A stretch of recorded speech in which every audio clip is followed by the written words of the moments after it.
Hi, everybody. Thank you for coming to hear about this great new book. I want to thank the Strand, first of all. Events like this tell us why we need the Strand, really helping authors, really helping readers, really helping book lovers. I'd like to see an online platform do this, right? I don't think they can. So Demos is co-hosting this event. Demos, as Emily said, is a public policy organization working that all can have an equal say in our democracy and an equal chance in our economy. And we do that by building pathways to the middle class. We do that by promoting fair elections. We do that by creating a responsible business sector in our society. And we do that by curbing the influence of money in politics. Yes, thank you. That's how we feel. I've written a book called Searching for Whitopia, and that took me on a 2-year journey, 27,000 miles, living in the fastest growing, whitest communities in the country.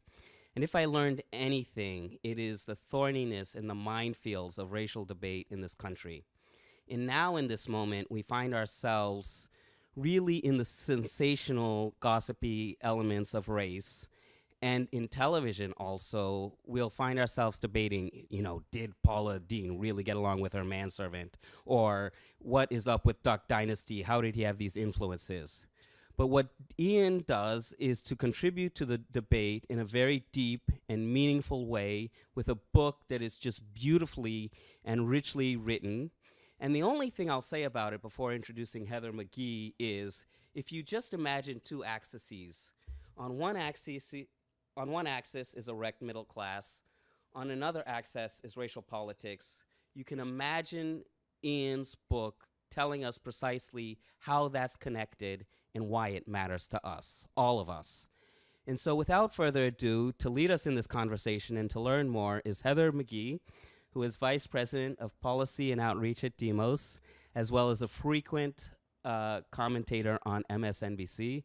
So again, everybody, thank you for coming. Rich, and thank you again to the Strand for putting on this wonderful evening. I have the distinct pleasure of introducing and interviewing the author of this incredible new book, Dog Whistle Politics. Ian Haney Lopez is the Bolt Law Professor at the UC Berkeley School of Law, which I proudly attended and was a graduate. He is also the newest Senior Fellow at Demos.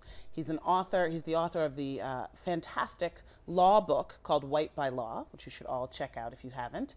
And I really don't want to spend too much more time before we dig right into this book.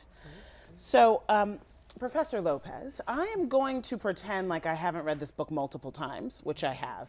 I'm going to put myself in the shoes of a reader who is, walking by this book on the book stand, on the shelves, and ask you a few questions about the cover. Great. Because what good would a book about race be if we couldn't judge it by its cover? So first, what is Dog Whistle Politics? I do like the irony of judging a book about race by its cover. First, thank you, Heather. Thank you, Rich. Thank you, Strand. And thank you, all of you, for being here. I really appreciate it. Dog whistle politics. It's a term that I think most of you have heard. It's latent in the political discussion. It signals coded racial appeals used to attract voters in a way that on the surface allows plausible deniability, not really about race at all, but underneath is clearly agitating racial anxiety. And so you can think of terms like welfare queen, Obama is a food stamp president, I would say a term like illegal alien. All of these you can use, and if you're pressed, you can deny that you had any racial intent whatsoever. But in fact, the main purpose of these terms is to trigger a sense of racial threat from minorities. And now, so we have a sense that that term is out there. What I want to do with this book is push a thesis that I don't think is widely appreciated.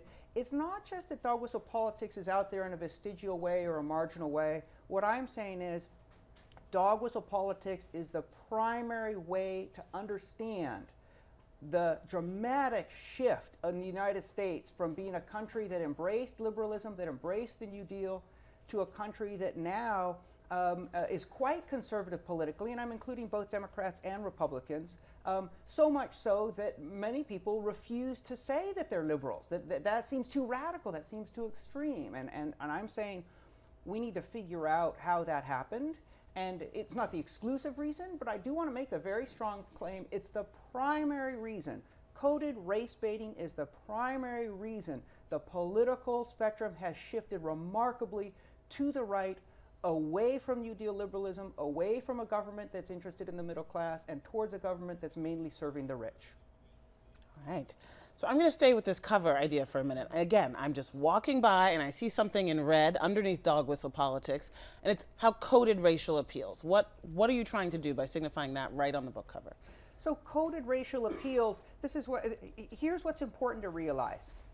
Race couldn't be working this way if racism hadn't evolved since the civil rights movement, right? The civil rights movement had a tremendous success in driving out from public discourse open racial slurs. Now, it's near political suicide to use a slur in public as a politician. But that doesn't mean that race has gone away. It has simply evolved. It's taken a new form. Public racism now always operates on two levels. On one level, it's triggering racial panic. On another, it's establishing plausible deniability. So this is the dog whistle idea. And what I'm saying is, it's not just in politics. This is the new public racism, always operating on two levels. One, coded references, typically about culture, sometimes about religion, about bad behavior, that trigger racial anxiety, but that on the other hand allow conservatives to say, we didn't mention race, we didn't say black, we didn't say Mexican, we can't possibly be accused of racism.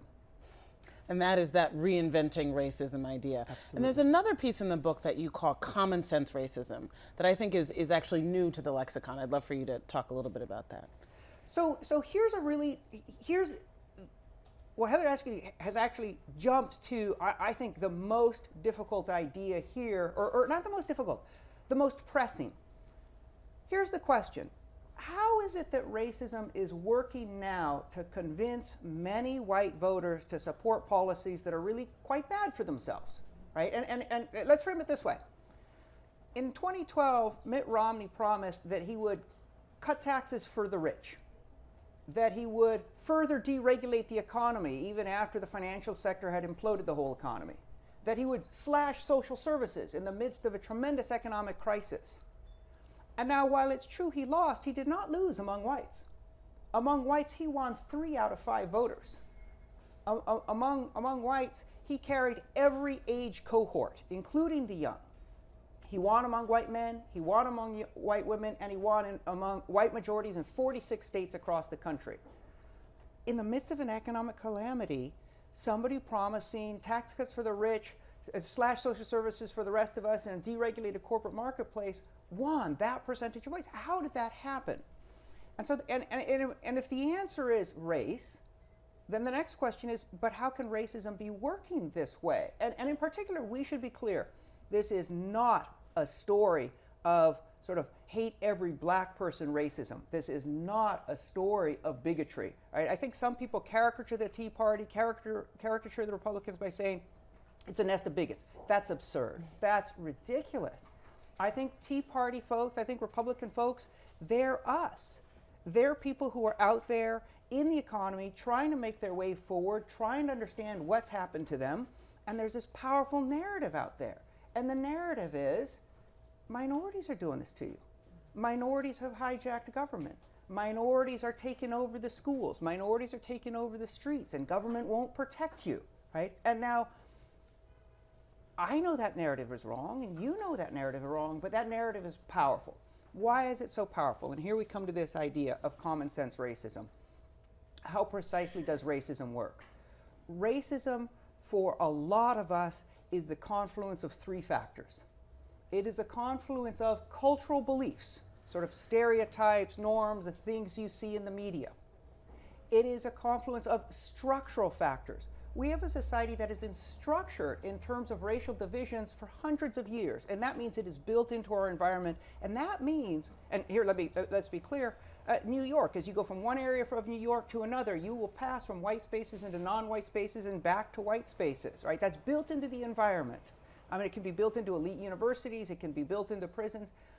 That environment, it's